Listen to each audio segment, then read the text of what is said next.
মাছ যখন হা করেছে, মাছের মুখ দেখা বাদশা সুলাইমান বলে, হ্যাঁ জিন্নাতেরা রে, কিসের চামচ দিয়া খাবার দাও, প্লেট দিয়া কিসের খাবার দাও? যেই বড় হা করছে, যেই বড় মুখ দেখা যায়, চামচ দিয়া আর প্লেট দেওয়া হবে না, পুরা পাতিলা তার মুখের ভিতরে ঢালতে শুরু করো। আস্তা পাতিলা ধইরা ধইরা তার মুখের ভিতরে ঢালে।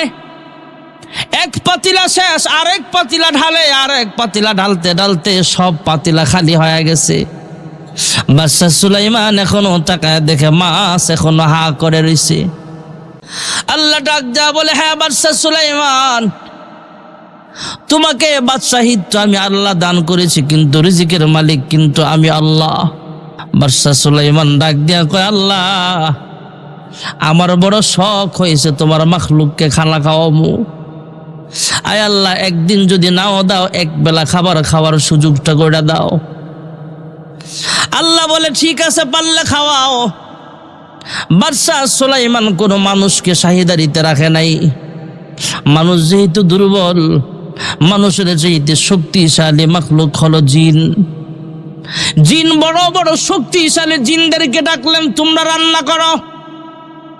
রান্না করলেন, বিশাল বড় বড় পাতিলার মধ্যে রান্না করে একসাথে জমা করে রাখে। এই পাতিলার মধ্যে কোনো পাতিলায় ভাত রানছে, কোনো পাতিলায় মাছ রানছে, কোনো পাতিলার মধ্যে গোশত। অন্য মাখলুকরা তো আর মাছ গোশত খায় না, তাদের জন্য আলাদা খাবারের ব্যবস্থা করা হয়েছে। বাদশা সুলাইমান পয়গম্বরের খাবারগুলোকে মহান আল্লাহ রাব্বুল আলামিন ফ্রিজ বা হটপটের মতো বানায় দিলেন। মাসের পর মাস চলে যায়, খাবার ঠান্ডাও হয় না, নষ্ট হয় না। যেরকম সুবহানাল্লাহ। অনেক দিন পর্যন্ত খাবার রান্না করার পর পয়গম্বর সুলাইমান আলাইহিস সালামের একটা আইডিয়া হয়ে গেছে, যত মাখলুক আছে সবাইরে একবেলা খাওয়ানো সম্ভব হবে যেই খাবার রান্না করা হয়েছে। বাদশা সুলাইমান আল্লাহ তাআলার কাছে অনুমতি চাইলে আল্লাহ বলেন, ঠিক আছে, খাওয়ানো শুরু করো। আয় আল্লাহ, মানুষদেরকে আগে খাওয়ামো নাকি জিনদেরকে আগে খাওয়ামো? যেহেতু সাগরের কিনারায় রান্না হয়েছে, আল্লাহ ডাক দিয়া কয়, সাগরের প্রতিবেশী যারা তাদেরকে আগে খাওয়াও। সাগরের প্রতিবেশী হলো মাছ। হযরতে বাদশা সুলাইমান পয়গম্বর যেখানে রান্না বসাইছে আর প্রতিবেশী হলো মাছ। মাছদেরকে ডাকলেন, আসো তোমরা খানা খাও, আমার মেহমানদারি গ্রহণ করো। যেরকম সুবহানাল্লাহ। বড় বড় মুরব্বী মাছ, এরা কয়েকজন মিলা মিটিং বসছে, কি করা যায়। এক বেলা খানা তো আল্লাহ আমাদের জন্য বাজেট বন্ধ করে দিছে, কারণ বাদশা সুলাইমান মেহমানদারি করবে। সুবহানাল্লাহ। কয় আমরা সবাই আগে যাইয়া লাভ নাই, একজন পাঠাও, খাওয়ান মজা হয়েছে নি দেখে আইও। সুবহানাল্লাহ কন্যা। মাছ কয়, সব মাছ একসাথে যাইস না, খানা কেমন হয়েছে কে জানে, খাবারের আয়োজন কেমন তাও তো জানি না, যা একটা মাছ পাঠায় দে ছোট্ট দেখে। সুবহানাল্লাহ কন।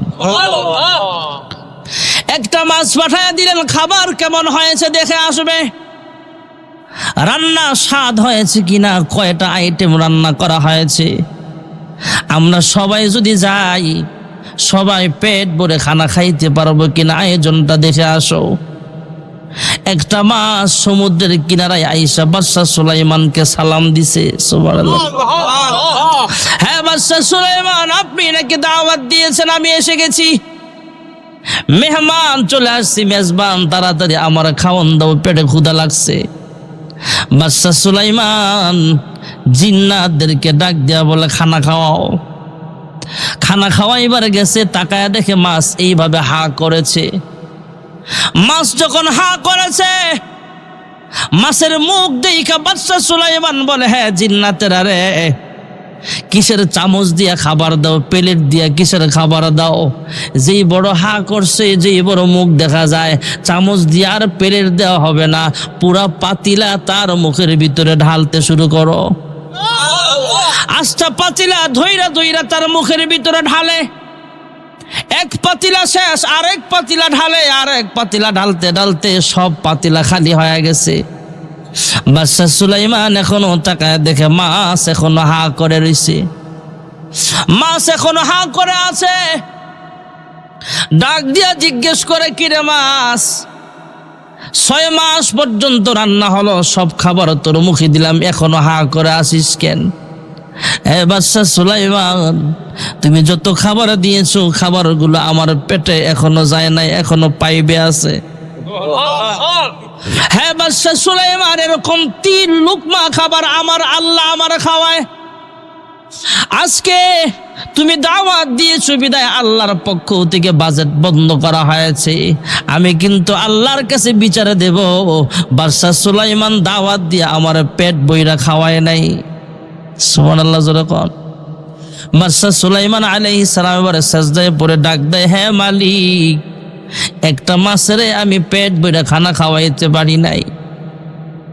আমি ভেবেছিলাম আমি যেহেতু পৃথিবীর বাদশা, পুরা গোটা দুনিয়ার বাদশা তুমি আমার বানাইছো, তাই বুঝি সমস্ত মাখলুককে আমি খাওয়াইতে পারবো। এখন বুঝতে পারলাম বাদশাহী আমার হাতে থাকলে কি হবে। রিজিকের মালিক জোরে বলেন কে? যে কথাটা বলতেছিলাম ভাইয়ারা, আমার পিঁপড়া ছোট্ট একটা মাখলুক, অনেক ছোট্ট পিঁপড়া এমন আছে আপনি 2 হাত দূর থেকে আপনি দেখবেন না, কিন্তু এই পিঁপড়ারও কিন্তু হাত আছে, পা আছে। এই পিঁপড়ার নামে আলাদা সূরা আছে। সুবহানাল্লাহ। এই পিঁপড়ারও পেট আছে, দাঁত আছে, মুখ আছে, চোখ আছে দেখার মতো, জিহ্বা আছে, স্বাদ উপভোগ করার জন্য আল্লাহ জিহ্বাও দিয়েছে। আরব সাগরের পূর্ব প্রান্তে কোনো এক ক্ষেতের আইলের মধ্যে বসবাস করে একটা পিঁপড়া।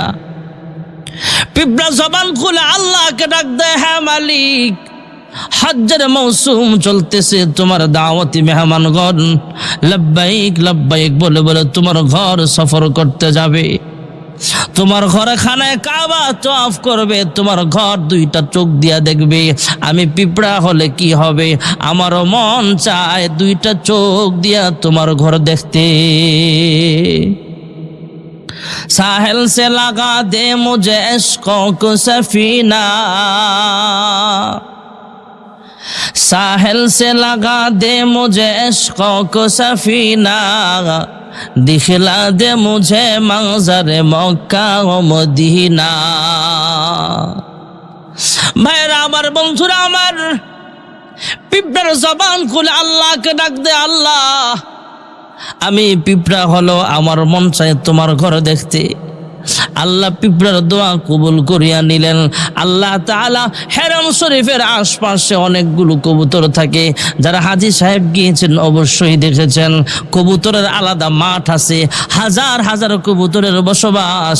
একটা কবুতরকে আল্লাহ রেডিও মেসেজ দিয়া দিলেন, কুদরতি আওয়াজ দিয়া জানায়া দিলেন, হ্যাঁ কবুতর যাও যাও, আরব সাগরের পূর্ব প্রান্তে যাও।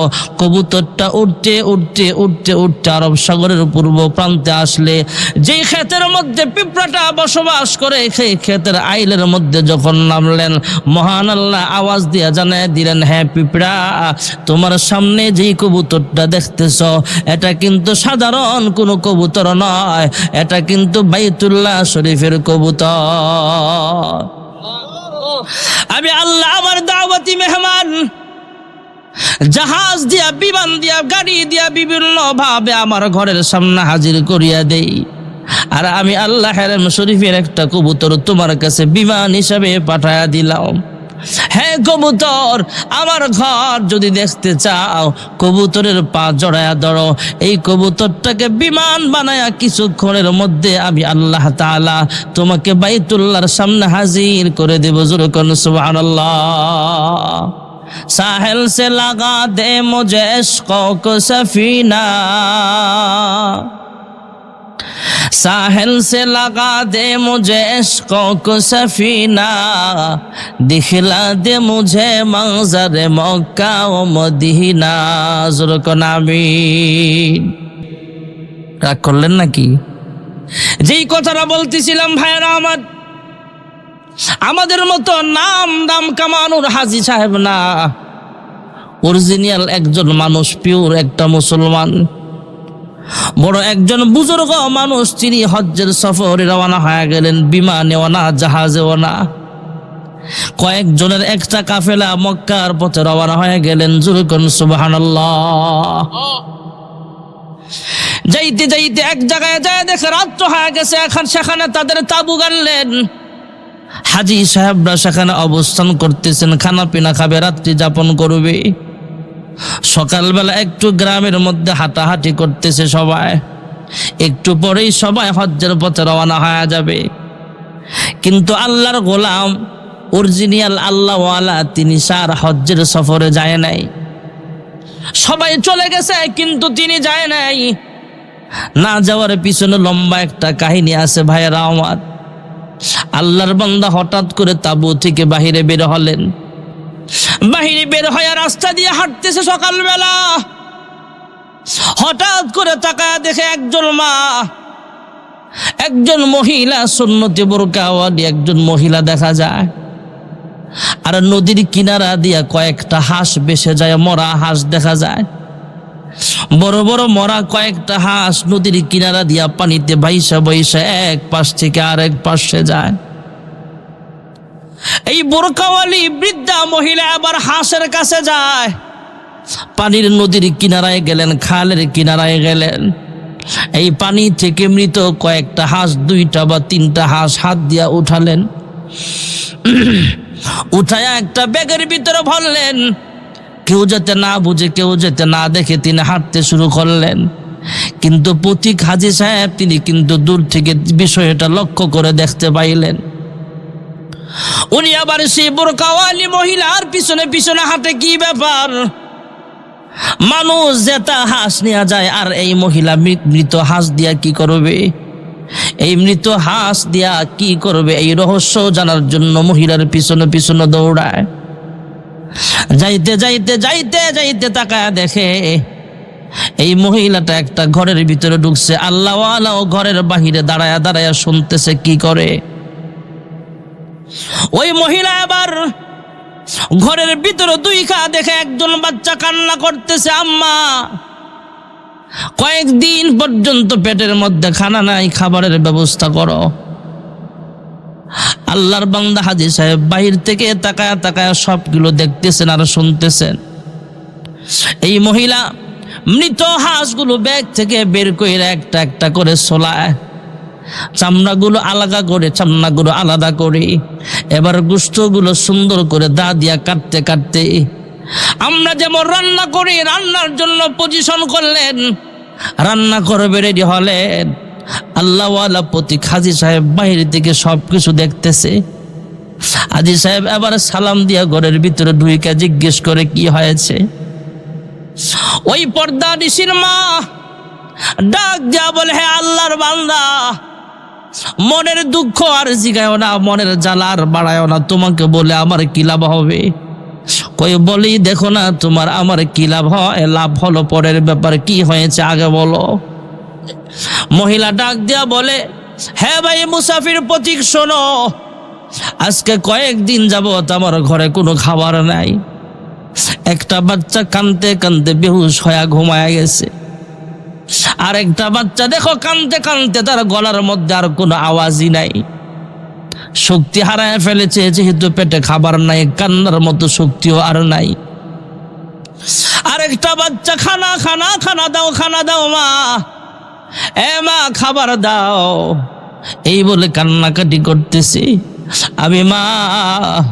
আমি না খেয়ে থাকতে পারি, আমার সন্তানকে না খাওয়া কেমনে রাখি? খাবারের কোনো ব্যবস্থা নেই। আমি একজন গরিব অসহায় মানুষ, কিন্তু অন্যের বাড়িতে কাজ করতেও যেতে পারি না, কারণ আমি একজন ধার্মিক মানুষ। আমার স্বামী নাই, এই সন্তানগুলোর আমি খাবার খাওয়াই, কিন্তু কয়েকদিন যাবৎ খানা খাওয়াইতে পারি না। আজকে খাবারের তালাশে বের হলাম, কোনো জায়গায় খাবারের সন্ধান না পেয়ে মৃত হাঁসগুলো রান্না করে আমার সন্তানকে খাওয়াইবার জন্য নিয়ে আসছি। আল্লাহর বান্দা পথিক হাজী সাহেব ডাক দিয়া কয়, এ আল্লাহর বান্দি রে, আমি হজ্জের সফরে গেলাম, আমি হজ্জের সফরে যাওয়ার জন্য রওনা হয়েছিলাম। আমি আর হজের সফরে যাব না, আমার সাথে যত টাকা পয়সা আছে সবগুলো তোমার দিয়া দিলাম, তোমার ফ্যামিলির খরচ চালাও, তুমিও খাবার খাও, তোমার সন্তানগুলোকেও খাবার খাওয়াও। হুজুর কোন সুবহানাল্লাহ। আল্লাহর বান্দা আর হজ্জের সফরে যায় নাই ভাইয়েরা আমার। এই কাফেলার লোকগুলো একাই চলে গেছে, এই লোকটাকে রাইখাই চলে গেছে, তাকে আর খুঁজে পায় নাই। এই লোকগুলো হজ করে যখন বাড়িতে ফিরছে, আর এই আল্লাহর বান্দা ওই মহিলাকে সব টাকা পয়সা দিয়ে নিজের বাড়িতে চলে আসছে। বাড়িতে আসার পর নির্দিষ্ট সময় পার হওয়ার পরে হাজী সাহেবরা যখন বাড়িতে আসলো, আইসা যে হাজী সাহেব মাস পথে রয়ে গেছে, তার বাড়িতে গেছে দেখা করার জন্য। এবার ওই বাড়িওয়ালা ডাক দিয়া কই, তোমরা আমাকে দেখার জন্য আসছো? কয় হ্যাঁ। এবার আগে থেকে কোনো কথার সুযোগ না দিয়া প্রতি হাজী সাহেবকে এবার সবাই ডাক দিয়া বলে, হ্যাঁ ভাই, তুমি তো বাড়ি থেকে আমাদের সাথেই গেলা, কিন্তু পথির মধ্যে তুমি আমাদের থেকে আলাদা হয়ে গেলা।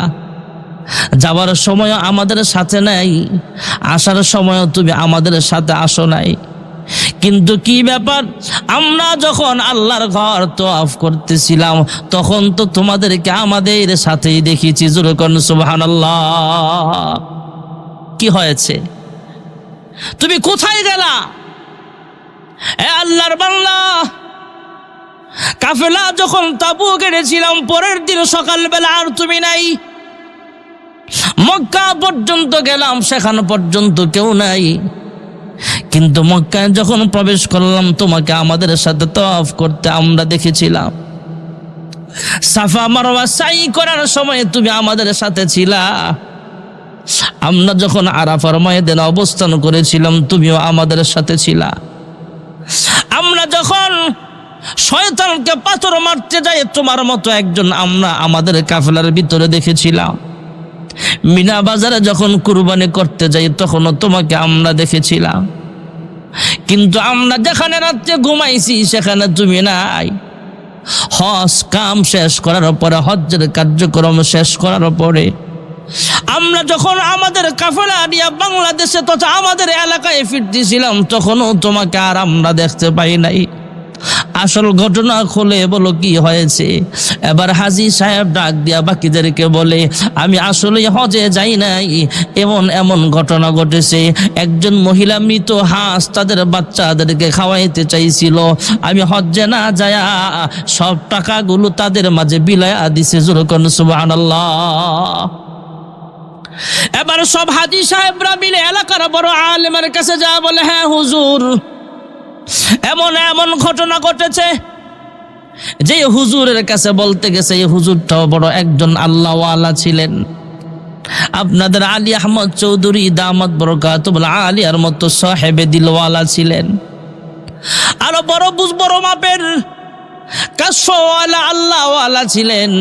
তিনি ডাক দিয়া বলে, শোনো, এই আল্লাহর বান্দা হজ্জে যায় নাই, কিন্তু তারা টাকাটা গরিব দুঃখীর মাঝে বিলায়া দিয়েছিল, অসহায় মানুষকে দিয়েছিল।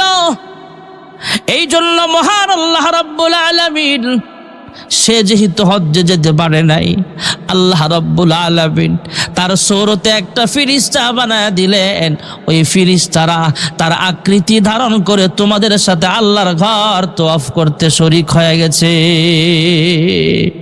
साहिल से लगा दे मुझे इश्क़ों को सफीना, दिखला दे मुझे मंज़र मक्का व मदीना। ज़ुरकुन आमीन। আমার আপনার নবী বিশ্ব নবী রহমাতুল লিল আলামিন মেরাজের রজনীতে আল্লাহর হাবিবকে জিবরাইল আমিন ঘুম থেকে জাগায়া তুললেন আদবের সাথে। এরপরে বাইতুল মুকাদ্দাসে নিয়ে গেলেন। বাইতুল মুকাদ্দাসে ঢুকে প্রবেশ করলে দেখতে পাইলেন আদম সফিউল্লাহ সেখানে আছেন। হযরতে মুসা পয়গম্বর আলাইহিস সালাম সেখানে আছেন। হযরতে ঈসা পয়গম্বর আলাইহিস সালাম সেখানে আছেন। কিন্তু সামনের ইমামতির জায়গাটা এখনো খালি আছে। জোরে কোন সুবহানাল্লাহ।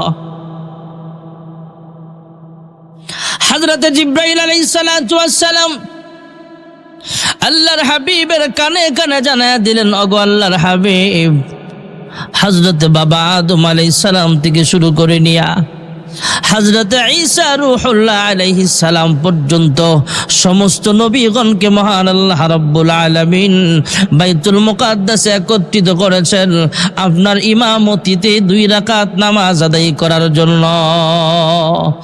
ইমামুল আউয়ালিন ওয়াল আখিরিন বাহরে সাদাকা রাহমাতাল লিল আলামিন শুধু ওয়াজুদাস রাহমাতুল লিল আলামিন মসজিদে ও শুধু হামারু ये जमीन।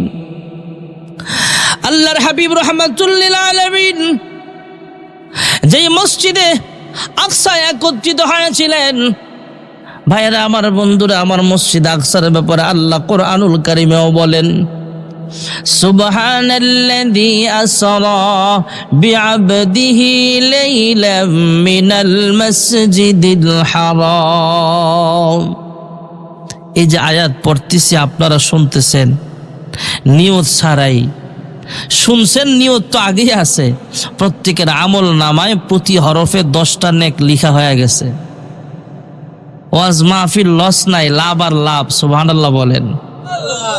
সুবহানাল্লাযী আসরা বিআবদিহি লাইলাম মিনাল মাসজিদিল হারাম। প্রত্যেকটা অক্ষরে অক্ষরে 10টা করে নেক। সুবহানাল্লাহ বলেন। মিনাল মাসজিদিল হারাম ইলাল মাসজিদিল আকসা الذي باركنا حوله لنريه من آياتنا إنه هو السميع البصير।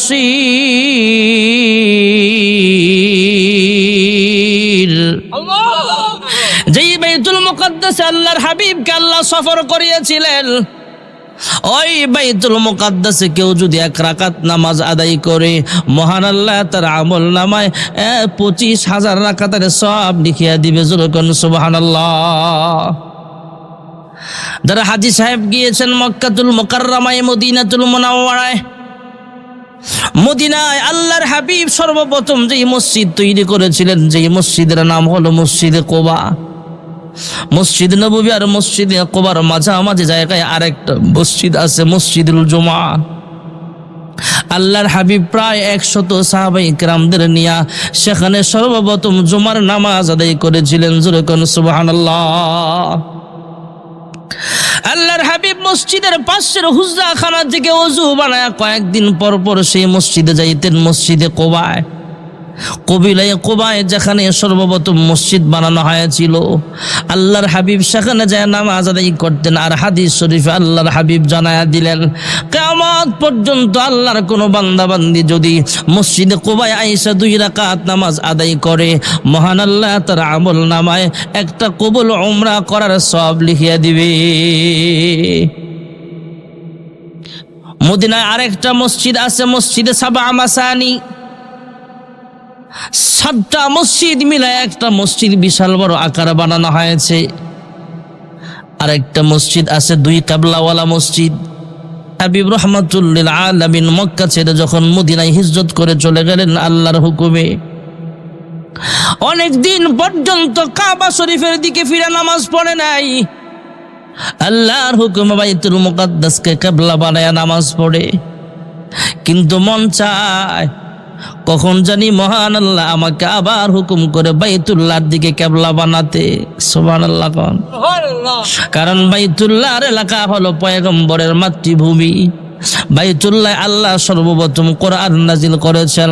কাবা শরীফে 120টা রহমত নাজিল হয়। যেরকম সুবহানাল্লাহ।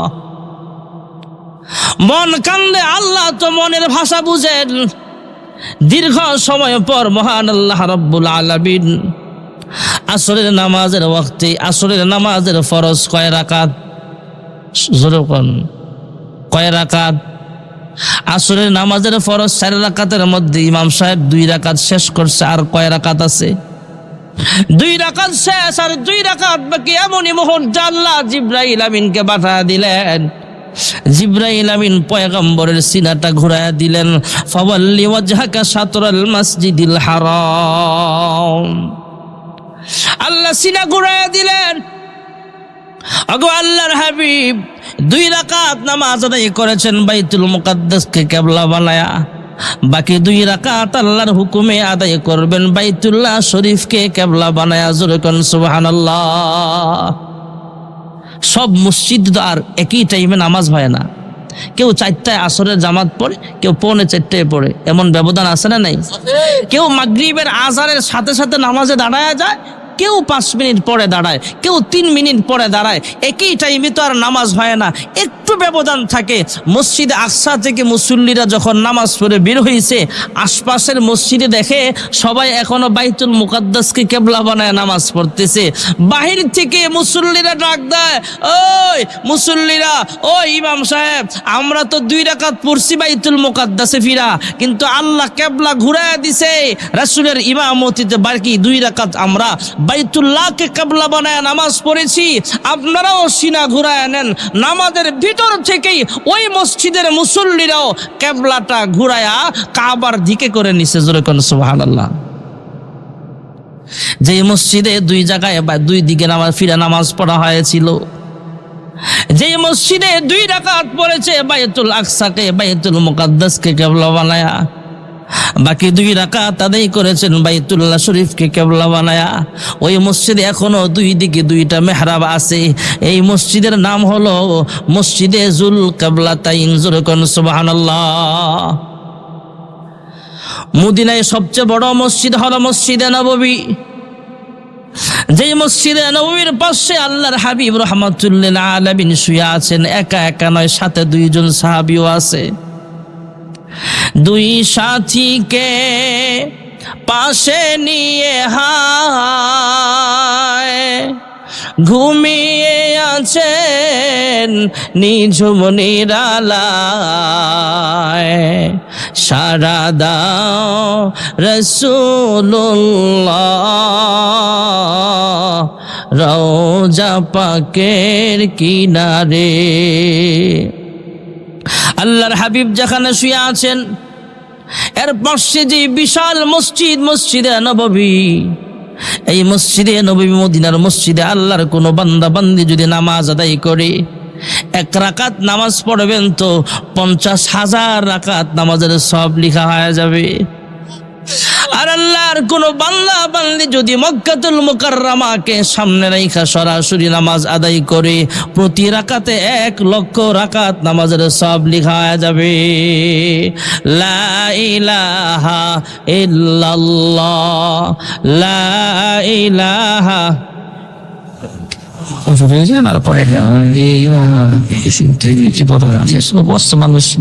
আসলে কি কালেকশন, এমনি কোনো কাজ নাই তো। লা ইলাহা ইল্লাল্লাহ মুহাম্মাদুর রাসূলুল্লাহ সাল্লাল্লাহু আলাইহি ওয়াসাল্লাম। ভাইরা আমার, বন্ধুরা আমার, আজকে যে আমরা এশারের নামাজ পড়লাম, 3 ধরনের মুসল্লি ছিলাম আমরা। সুবহানাল্লাহ, সুবহানাল্লাহ। একজন মুসল্লি যিনি নামাজ আদায় করেছেন সবার সামনে দাঁড়ায়া, যার নেতৃত্বে আমরা নামাজ পড়েছি, তিনি নাম হলো ইমাম সাহেব। সুবহানাল্লাহ না, আসলে আমার নাম কিন্তু ইমাম না, ওনার নাম কিন্তু ইমাম সাহেব না। ইমাম হলেন সাইয়্যিদুল মুরসালিন, ইমামুল আম্বিয়া, খাতামুল আম্বিয়া মুহাম্মদ আরবি সাল্লাল্লাহু আলাইহি ওয়াসাল্লাম, যিনি দাঁড়ায় কোথাও মসজিদে আল্লাহর হাবিব যখন ঢুকতেন, এখানে আর কাহারও ইমামতি চলে না। বাইতুল মুকাদ্দাসে ঢুকছেন তো সমস্ত নবীরা আছেন, কিন্তু কোন নবীর ইমামতি চলবে না। আল্লাহর হাবিব হলেন পৃথিবীর সবচেয়ে বড় ইমাম। জোরে কোন সুবহানাল্লাহ। তাহলে ইমামের দাম অনেক বেশি। জোরে কোন সুবহানাল্লাহ। আমরা এশারের নামাজ পড়েছি, ইমামের ইমামতির আগে একজন ইকামত দিয়েছেন, ইনিও কিন্তু মুসল্লি, কিন্তু উনি কিন্তু আলাদা পারসন। ওনার নাম হলো মুয়াজ্জিন, আসল নাম কিন্তু মুয়াজ্জিন না। পৃথিবীর মধ্যে সবচেয়ে বড় মুয়াজ্জিন হলো হযরতে কালো বিলাল। সুবহানাল্লাহ। দামি মসজিদ মদিনার মসজিদের মুসল্লি হলো সাহাবায়ে কেরাম, মুয়াজ্জিন হলো হযরতে বিলাল, ইমাম হলেন সাইয়্যিদুল মুরসালিন। জোরে কোন সুবহানাল্লাহ। হযরতে বিলাল হাফসি রাদিয়াল্লাহু তাআলা আনহু কালো একজন মানুষ ছিল, কিন্তু মনটা বড় ভালো। হযরতে বিলাল হাফসি রাদিয়াল্লাহু তাআলা আনহু যখন আযান দিতেন, চতুর্দিকে 33 মাইল করে আযানের আওয়াজ শোনা যাইত। কষ্ট হইতেছে আপনাদের? রাত তো বেশি হয় নাই, অনেক জায়গায় তো 11:30টায় বয়ান দেয়। আপনারা তো মাশাআল্লাহ এশারের কাছাকাছি সময়, এশারের পরপর চলে আসছি স্টেজে। বিরক্ত হয়েন না, আল্লাহ শেষ পর্যন্ত থাকার তৌফিক দাও। জোরে কোন আমিন। হযরতে বিলাল হাফসি রাদিয়াল্লাহু তাআলা আনহু কালো মানুষ,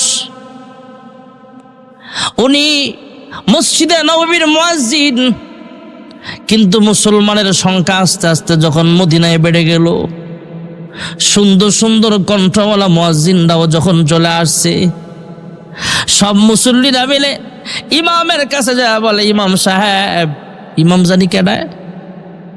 আমাদের নবীজি। জোরে কোন সুবহানাল্লাহ। এই ইমাম সাহেব, হে ইয়া রাসূলুল্লাহ, ইয়া হাবিবাল্লাহ। হযরতে বিলাল এতদিন মুয়াজ্জিন ছিল, অসুবিধা নাই। এখন তো মুসলমানদের ভিতরে সুন্দর সুন্দর কারি সাহেব আছে। বিলাল আশহাদু আল্লাহ ঠিক মতো বলতে পারে না, জিহ্বায় সমস্যা হয়ে গেছে। তার মনিব তার জিহ্বার মধ্যে আঘাত করেছে, পেরাক মারছে, এই জন্য জিহ্বায় সমস্যা। সাহাবায়ে কেরাম বলে, ইয়া রাসূলুল্লাহ, ইয়া হাবিবাল্লাহ, এখন তো আমাদের সাহাবীদের মধ্যে বড় বড় কারি সাহেব আছে, কণ্ঠওয়ালা আছে। বেলালকে মসজিদে নববীর মুয়াজ্জিন থেকে রিজেন দিয়া সুন্দর একজন কারি সাহেব দিয়া আপনি আজান দেওয়াইলে তো পারেন। সাহাবায়ে কেরামদের বিভিন্ন কথার পরিপ্রেক্ষিতে আল্লাহর হাবিব রাহমাতুল্লিল আলামিন একদিন এশারের নামাজের পর বিলালকে ডাক দিয়া কয়, হে বিলাল। আল্লাহর হাবিবের মন চায় না, তারপরও ডাক দিয়া বলে, হে বিলাল, ফজরের ওয়াক্ত থেকে আর তোমাকে আজান দিতে হবে না, নতুন আরেকজন মুয়াজ্জিন আজান দিবে। হযরতে বিলাল আল্লাহর হাবিবের জবান থেকে কথাগুলো শুই না সামনে দিকে চলে গেলেন আদবের সাথে। সব সাহাবায়ে কেরাম ঘুমায়, কিন্তু এই আফ্রিকার কালো বেলাল ঘুমায় না। রাতের বেলা তাহাজ্জুদের মুসল্লায় দাঁড়ায় গেলেন, আল্লাহর কাছে কান্দে, আল্লাহ, আমি দেখতে কালো, এটা তো আমার দোষ না, তুমি আল্লাহ তো আমার বানাইছ। সুন্দর বানায় আল্লাহ, কালো বানাই কে? সুন্দরের মালিক যে আল্লাহ, কালো বানানোর মালিক সে আল্লাহ। এ আল্লাহ, আমি গোলাম, আমি ইচ্ছা করে হয় নাই, তুমি তো আমার গোলাম বানাইছ। আমার কি অপরাধ? আল্লাহর নামের জিকির করার কারণে আমার জিহ্বার মধ্যে আঘাত প্রাপ্ত হয়েছে আমি। আয় আল্লাহ, আমি গোলাম জাদা গোলাম, তুমি আমাকে মসজিদ নববীর মুয়াজ্জিন বানাইছো তুমি আল্লাহ। আমার মন চায় না মসজিদ নববীর মুয়াজ্জিনগিরি ছাড়তে। আল্লাহ, আমি আজান দেব না, এটা হতে পারে না। আল্লাহর কাছে কাঁদতেছে, আল্লাহ, আমি কেন মসজিদের মুয়াজ্জিনের চাকরিটা হারাইলাম? আমাদের সমাজের অনেক মানুষ হঠাৎ করে ধমক দিয়ে ইমাম সাহেব বিদায় করে দেয়, আছে না নাই? হঠাৎ ধমক দিয়া মুয়াজ্জিনটা বিদায় করে দেয়, কখনো করবেন না। কারণ মসজিদে নববীর মুয়াজ্জিন বিলাল যেইভাবে কাঁদছে, ইমাম মুয়াজ্জিন যদি রাত্রে চোখের পানি ফেলে কান্দে, তাহলে কিন্তু আপনার অসুবিধা হয়ে যাবে, ঠিক না ঠিক? হযরতে বিলাল তাহাজ্জুদের মুসল্লায় দাঁড়ায় বলে, আল্লাহ, আমি গোলাম জাদা গোলাম, এটা তো আমার কোনো অপরাধ না। কোন কারণে আমার চাকরি গেল আমি বুঝতে পারলাম না, আল্লাহ তুমি আমাকে মাফ করে দাও। ফজরের নামাজের সময় বিলালের চাইতে আরো একজন সুন্দর, সুদর্শন, দেখতে সুন্দর অনেক মানুষ সুন্দর আছে, কণ্ঠটাও ভালো, এমন সুন্দর কারি সাহেবের সুরেলা কণ্ঠে মসজিদে নববীতে ফজরের আজান হয়ে গেল। ফজরের জামাতের সময় কিন্তু পৃথিবীটা আস্তে আস্তে ফর্সা হয়ে যায়। গাঢ় অন্ধকার থেকে যখন হালকা অন্ধকার আসে তখন ফজরের নামাজের আজান হয়। আজানের পর থেকে আস্তে আস্তে ফর্সাটা বাড়তে বাড়তে যখন হালকা হালকা ফর্সা হয়, হালকা হালকা অন্ধকার থেকে তখন ফজরের নামাজের সময় হয়ে যায়। সূর্য ওঠার একটু আগে ফজরের জামাতের সময় হয়। আল্লাহর হাবিব অপেক্ষায় আছেন, সাহাবায়ে কেরাম অপেক্ষায় আছেন। তখন তো আর ঘড়ি ছিল না। সূর্যের আলো যখন কাছাকাছি চলে আসতো তখন ফজরের নামাজের সময় হতো, তথা সূর্য উদিত হওয়ার আগে ফজরের নামাজটা আদায় করা হতো। সাহাবায়ে কেরাম পেরেশান, আল্লাহর হাবিব পেরেশান, ফর্সা হয় না, ফজরের জামাতের সময় হয় না। হযরত জিবরাইল আমিনের আগমন ঘটে গেল। জোরে কোন সুবহানাল্লাহ। জিবরাইলের আগমন ঘটে গেলে আল্লাহর হাবিব জিজ্ঞেস করলেন, হ্যাঁ জিবরাইল, এখনো আলো আসে না কেন? এখনো সূর্য ওঠার সময় কাছাকাছি আসে না কেন? ফজরের জামাতের সময় হয় না কেন? জিবরাইল ডাক দেয়া বলে, ইয়া রাসূলুল্লাহ, ইয়া হাবিবাল্লাহ, মসজিদে নববী থেকে কেন এখনো আজান হয় নাই? আল্লাহর হাবিব বলে, হ্যাঁ জিবরাইল, অন্য দিনের চাইতে আরো কণ্ঠওয়ালা, অন্য দিনের চাইতে আরো ভালো মুয়াজ্জিন আজকে আজান দিয়েছে। আল্লাহর হাবিব যখন এই কথাগুলো শোনালেন, জিবরাইল আমিন ডাক দেয়া কই, ইয়া রাসূলুল্লাহ, ইয়া হাবিবাল্লাহ, আজকের আজান আল্লাহর কান পর্যন্ত যায় নাই। সুবহানাল্লাহ, জোরে কও সুবহানাল্লাহ। ইয়া রাসূলুল্লাহ, ইয়া হাবিবাল্লাহ, আপনার জমিনের মুয়াজ্জিন হল হাফসি বিলাল, কালো বিলাল। বিলাল যখন আজান দেয় আরশ আজিম পর্যন্ত এর আওয়াজটা শোনা যায়। আজকে আরশ আজিম পর্যন্ত আজান শোনা যায় নাই। বিলালের আজান যতক্ষণ পর্যন্ত না হবে ততক্ষণ পর্যন্ত সকাল হবে না।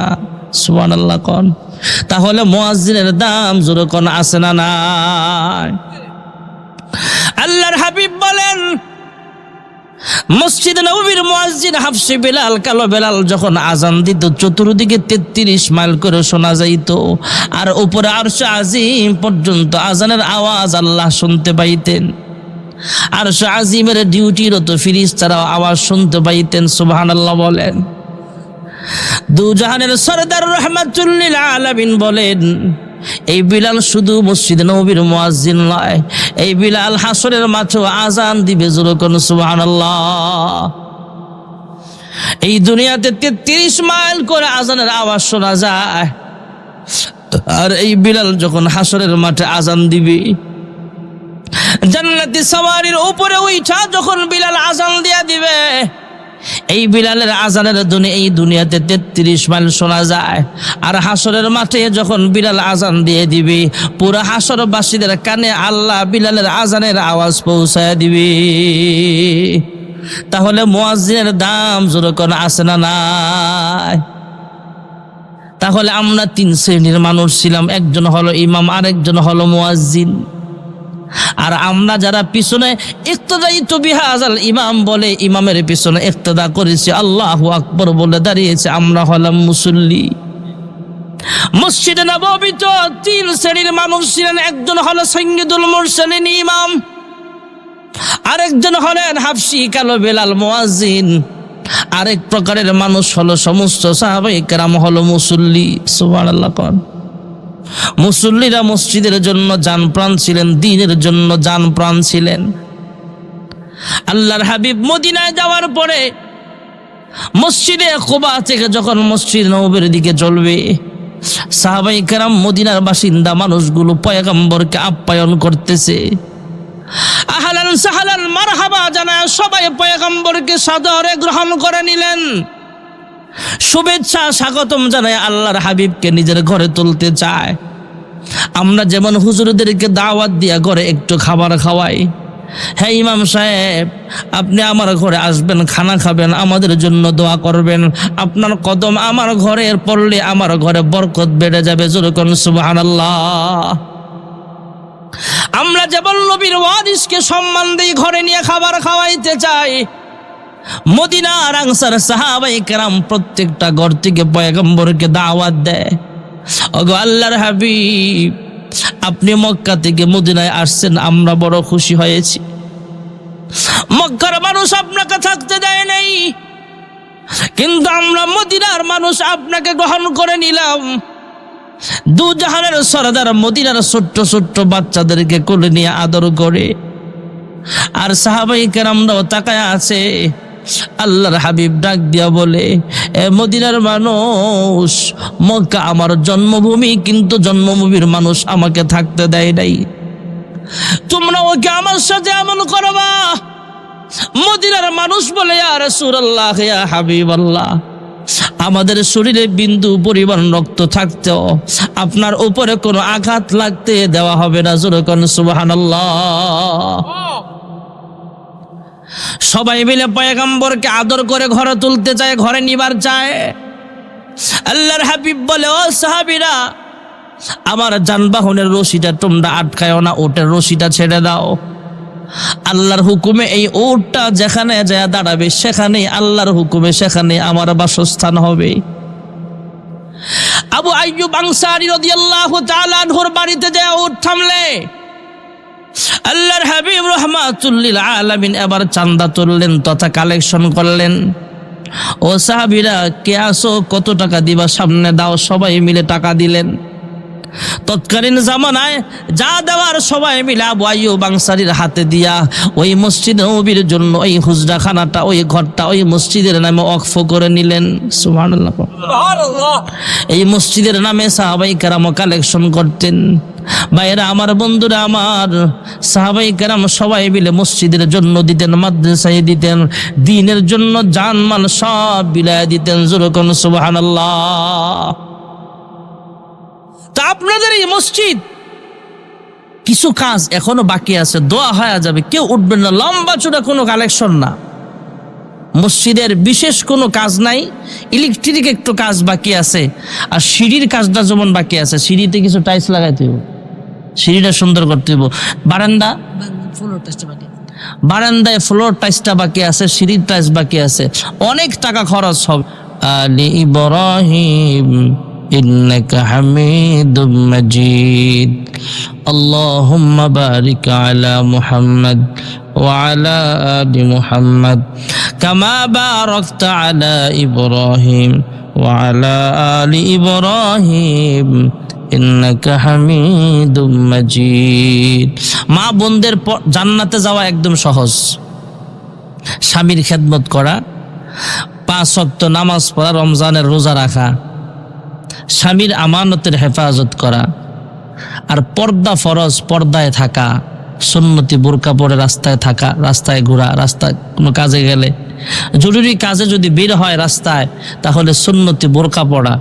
বর্তমানে অনেক ডিজিটাল বোরকা বাইর হয়েছে, ফরার চেয়ে আফরাবালা, টাইট ফিটিং কিছু বোরকা আছে না, এটা ফরার চেয়ে না ফরাই বালা, এটা বোরকা কয় না। সুন্নতি বোরকা আছে, দেখবেন হুজুরগো বউ পরে, এগুলা পরবেন। সুন্নতি বোরকা পড়া। আর ঘরের ভিতরে যাদের সাথে দেখা করা যায় তাদের সাথে দেখা করা। ভাবি দেবরের সাথে দেখা করতে পারবো? পর্দা করা ফরজ। চাচি, একটা প্রশ্ন করি আপনাদের, চাচি আমরা চাচি আম্মা কই না, এ চাচি দেবরের ফলার লোকে দেখা করতে পারবো নি? হ্যাঁ, মাশাআল্লাহ, উত্তর সঠিক পাইছি আপনাদের কয়েকজনের কাছ থেকে। অনেকে, আমাদের দেশের একটা বদ রসম একটা কথা আছে, মামি আর চাচি এরা মায়ের মতো বলে অনেকে। এটা আঞ্চলিক কথা হতে পারে, কিন্তু শরীয়তের বিধান হলো মামির সাথে পর্দা করা ফরজ, চাচির সাথেও পর্দা করা ফরজ। ভাইয়ের পোলা, দেবরের পোলা দেখে আপনি দেখা করবেন তা হবে না। দেবরের পোলা, বাসুরের পোলার সাথে দেখা করা যাবে না, এরা আপনার ছেলের মতো নয়। শরীয়তের বিধান, এদের সাথে বিবাহ বৈধ, পর্দা ফরজ। মামির সাথে পর্দা করা ফরজ, চাচির সাথে পর্দা করা ফরজ। আপন খালা, আপন ফুফু এরা হলো মায়ের মতো। অনেকে ডাক ফুফু, ডাক আংটি এগুলা না, আপন ফুফু, আপন খালা, বোন, মা আরো আছে, এদের সাথে পর্দা করা ফরজ নয়, দেখা করা জায়েজ। যেমন আপনার মেয়ে, আপনার আপন ভাতিজি, আপন ভাগ্নি দেখা করতে পারবেন, অসুবিধা নাই। আপনার ফুফু দেখা করতে পারবেন। আবার ফুফাতো বোনের লগে না, ফুফাতো বোনের সাথে দেখা করা জায়েজ নাই, পর্দা করা ফরজ। খালার সাথে দেখা করা জায়েজ, খালাতো বোন না, খালাতো বোন বিয়ে করা জায়েজ। এই জন্য সব ক্ষেত্রেই যাদের সাথে পর্দা করা ফরজ এদের সাথে বিবাহ জায়েজ, আর যাদের সাথে বিবাহ জায়েজ এদের সাথে পর্দা করতে হবে। আর অনেকের সাথে পর্দা ফরজ নয়, তাদের সাথে বিবাহ জায়েজ না। মার সাথে পর্দা ফরজ না, মার সাথে ছেলে যেতে পারবে, আপন খালার সাথে আপনার বোনের পোলা, বোনের ছেলে বলে যেতে পারবে, আপনার ভাতিজি আপনার সামনে আসতে পারবে, আপনার ভাগ্নি আপনার সামনে আসতে পারবে। তাদের সাথে বিবাহ জায়েজ নাই, পর্দা ফরজ না, দেখা করা জায়েজ। আল্লাহ তাআলা এই পর্দার বিধান, এটা ফরজ, এটা মানতেই হবে। নামাজ পড়া যেমন ফরজ, পর্দার বিধানটাও ফরজ। অনেক সংসারে তো নতুন ভাবি, অনেক সময় দেখা গেছে সমাজের কিছু মহিলা মাদ্রাসার ছাত্রী হঠাৎ করে একজন জেনারেল শিক্ষিতর কাছে বিবাহ হয়ে গেছে, হয়ে যায়, অনেক সময় ঘর মিলে হয়ে যায়, অসুবিধার কিছু না। হওয়ার পরে কি হয়, এই মেয়েটাই চায় শ্বশুর বাড়ির যা পর্দা করতে, কিন্তু শ্বশুর শাশুড়িরা যদি এই মেয়েটা ওখানে যায় দেবরের লগে দেখা না করে, শাশুড়ি উল্টা কয়, ও আইয়া ওই আমার ফোলার লগে হিংসা শুরু করছস। এমন আছে না সমাজে? খুব সাবধান। দেবরের সাথে বাবি দেখা করা জায়েজ নাই। দেবর বাবি এটা কাল সাপের মতো, কত আছে। ওই জামাইর চেয়ে বেশি দেবর রে ভালোবাসে, আছে না নাই? শালির লগে দেখা করা জায়েজ নাই। শালির লগে যদি দেখা না করে, শালি যদি দুলাভাইয়ের লগে দেখা না করে, এই দুলাভাই তো 3 দিন ভাতই খায় না, আছে না নাই? এমন বহু দুলাভাই এমন আছে, শালি যদি সামনে না আয়ে খবর আছে। এই জন্য সাবধান। কত শালি আছে দুলাভাইরে পড়ায়া বন্ডি থুইয়া দুলাভাই লইয়া ভাগে, আছে না নাই? আরেকটা কথা না বললেই নয়, আমি অনেক মাহফিলে এই কথাগুলো বলি, কারণ এগুলো জরুরি কথা। আরেকটা হলো উকিল বাপ। হুজুররা, শরীয়তে কোনো উকিল বাপ আছে নাকি? এটা আমগো দেশের একটা রেজিস্টারের নিয়ম। একজন উকিলের মাধ্যমে বিবাহটা হয়, উকিলের একটা সাইন থাকে, উকিলের কাম এনেই শেষ। উকিল বাপ বলতে দুনিয়াতে কেউ নাই। উকিল বাপ, উকিল যে হয় তারা বাপ ডাকবেন কেন? এটা হতে পারে সামাজিকতার একটা কথা, প্রবাদ যে উকিল বাপ, কিন্তু অনেক ঘটনা তো এমনও ঘটে উকিল বাপের লগই তো পরে ভাগ্য জায়গা। কারণ উকিল যে সে তো বাপ না, তার লগে বিবাহ জায়েজ আছে। এই জন্য উকিল যে হবে তার সাথে যার উকিল হয়েছে সেই মেয়েটা দেখা করা জায়েজ নাই, বিবাহ জায়েজ, পর্দা ফরজ। বুঝছেন না? বুঝেন নাই? আল্লাহ তাআলা আমাদের সকলকে পর্দার বিধানগুলো মেনে চলার তৌফিক দেন, জোরে কোন আমিন। মালিক, খাস করে আমরা যারা হাত বাড়াইলাম, জানি না কে জানি মা দুঃখিনে হারাইয়া, প্রাণের আব্বা জান হারায়া এতিমের মতো হাত বাড়াইছো গো আল্লাহ। জানি না গো মালিক, কার আম্মা আব্বার কবরে জানি জাহান্নামের আগুন দাও দাও করে জ্বলতেছে। মালিক, তাদের পক্ষ থেকে মাফ চাই, ক্ষমা চাই। আজকের এই মাহফিলের উসিলায় তাদের কবরগুলো জান্নাতের বাগান বানায় দাও। রব্বির হামহুমা কামা রব্বায়ানি সগীরা। আয় আল্লাহ, আমরা গুনাহগার, তোমার নাম গফফার। আমরা গুনাহ করতে করতে পাহাড় পরিমাণ গুনাহ করে ফেলেছি গো আল্লাহ। আমাদের সাদা দিলটাকে কালো বানায় ফেলেছি। এ মালিক, আমরা এত পরিমাণের গুনাহ করে ফেলেছি গো আল্লাহ। আমার গুনাহের দিকে তাকাইলে জাহান্নাম ছাড়া চোখে দেখি না। এত অল্প নেক আমলের দিকে তাকাইলে জান্নাতের আশা করতে পারি না। আয় আল্লাহ, আমাদের গুনাহের দিকে না তাকায়া তোমার রহমান রহিম নামের উসিলায় আমাদের সকলের জিন্দেগীর সব গুনাহ খাতা মাফ করিয়া দাও। আদর কো রিয়া মানুষ আল্লাহ বানায়া, কেমনে দিবা জাহান্নামে ফেলিয়া। গুনার বোঝা মাথায় লয়া আমরা দেশ বিদেশে ঘুরি, কোন দিন জানি আজরাইলের হাতে ধরা পড়ি। কবরেরই আযাব যদি মানুষ দেখিত, ঘরবাড়ি ছাড়িয়া রে পাগল হইত। তুমি ছাড়া কারি কাছে আমরা করি বড় দান, তুমি বিনে কে বুঝিবে মনেরই বেদন। তুমি যদি মাফ না করো আল্লাহ বান্দারে, বল তোমার বান্দা যাবে কার কাছে। আয় আল্লাহ, দুনিয়ার ভিক্ষুকে এক দরজা থেকে বিদায় করে দিলে অন্য দরজায় যাওয়ার সুযোগ পায়। আমরা একমাত্র তোমার দরজার ভিখারি গো মাওলা। তোমার দরবার ছাড়া আমাদের আর কোনো দরবার নাই। আয় আল্লাহ, ফিরাইয়া দিও না, আমাদের সকলের জিন্দেগির সব গুনাহ খাতাগুলো মাফ করিয়া দাও। আয় আল্লাহ, পর্দা নিশির মা বোনেরাও হাত বাড়িয়েছে, এ আল্লাহ তাদেরকে পূর্ণ স্বামীর খেদমত করিয়া 5 ওয়াক্ত নামাজ রোজা সহ পর্দা নিশি নাবিদা জাহেদা সালেহা বানায়া দাও। আয় আল্লাহ, অনেক ছেলে মেয়ে বিবাহের উপযুক্ত কিন্তু বিবাহ হয় না। আয় আল্লাহ, নেককার পাত্র পাত্রের ব্যবস্থা করিয়া দাও। এবালিক অনেকের বিবাহ হয়েছে কিন্তু সন্তান হয় না। আল্লাহ, তুমি সন্তান দেওয়ার মালিক, নেক সন্তান দান করিয়া দাও। নেক সন্তানের পিতা মাতা হিসেবে কবুল করিয়া নাও। আয় আল্লাহ, এই মসজিদ এই মাহফিলের সাথে যারা সম্পৃক্ত আছে প্রত্যেককে মাফ করে দাও। আমরাও তো এশারের নামাজ এই মসজিদে আদায় করলাম। এই মসজিদের অনেক মুসল্লি কবরের বাসিন্দা আছে আল্লাহ, এই মসজিদের খাতিরে তাদের কবরগুলো জান্নাতের বাগান বানায় দাও। যারা টাকা দিয়া পয়সা দিয়া সুপরামর্শ দিয়া এমন সুন্দর একটা জান্নাতের বাগানের আয়োজন করেছে, প্রত্যেকের মনের নেক আশাগুলো পূরণ করিয়া দাও। আয় আল্লাহ, জানি না কার জন্য জীবনের শেষ মোনাজাত হয়ে যায়। আয় আল্লাহ, একদিন আমিও তো দুনিয়া থেকে বিদায় হয়ে যাব। জানি না কোন দিন জানি মালাকুল মউত আজরাইল আমার সামনে এসে হাজির হয়ে যায়।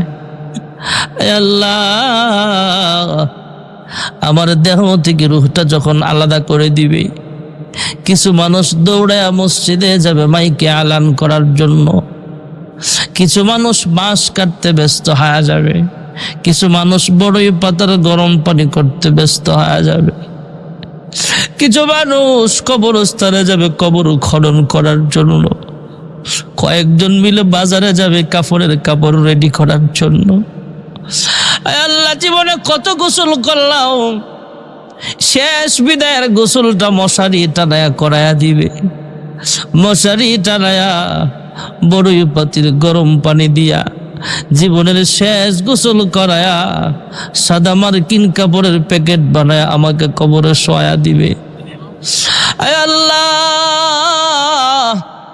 সাদা মার্কিন কাপড়ের প্যাকেট হওয়ার আগে আগে এহরামের 2টা কাপড়ে নিজেকে জড়ায়া লব্বাইক লব্বাইক বলে বলে তোমার ঘরের সামনে হাজিরা দেওয়ার তৌফিক দান করে দাও। আয় আল্লাহ, মক্কার মানুষ কত ভাগ্যবান, মন চাইলে মক্কাতুল মুকাররমায় চলিয়া যায়। মদিনার মানুষ কত ভাগ্যবান, মন চাইলে মদিনাতুল মুনাওয়ারায় চলিয়া যায়। আমরা কপাল পোড়া, টাকা নাই পয়সা নাই, 6000 কিলোমিটার দূরের মানুষ আমরা, কিন্তু মন কান্দে বারবার মক্কা মদিনায় যাইতে। আল্লাহ, আমাদের সবাইকে মক্কা মদিনায় বারবার যাওয়ার তৌফিক নসিব করিয়া দাও। আয় আল্লাহ অনেকে অসুস্থ শিফায়ে কামেলা আজেলা দান করো, যারা অভাবে আছে অভাব অনটন গুলো দূর করে দাও, যারা ঋণগ্রস্ত আছে ঋণ পরিশোধ করার তৌফিক দান করো, সর্বপ্রকার বালা মুসিবত থেকে হেফাজত ফরমাও। আল্লাহুম্মা ইহফাজনা মিন কুল্লি বালাইদ দুনিয়া ওয়া আযাবিল আখিরাহ ওয়া তাওয়াফানা মুসলিমা ওয়া আলহিকনা বিস সালিহিন। সুবহানা রাব্বিকা রাব্বিল ইজ্জাতি আম্মা ইয়াসিফুন ওয়া সালামুন আলাল মুরসালিন ওয়ালহামদুলিল্লাহি রাব্বিল আলামিন ওয়ারহামনা মাআহুম বিরহমাতিকা ইয়া আরহামার রাহিমিন। আসসালামু আলাইকুম ওয়া রাহমাতুল্লাহ।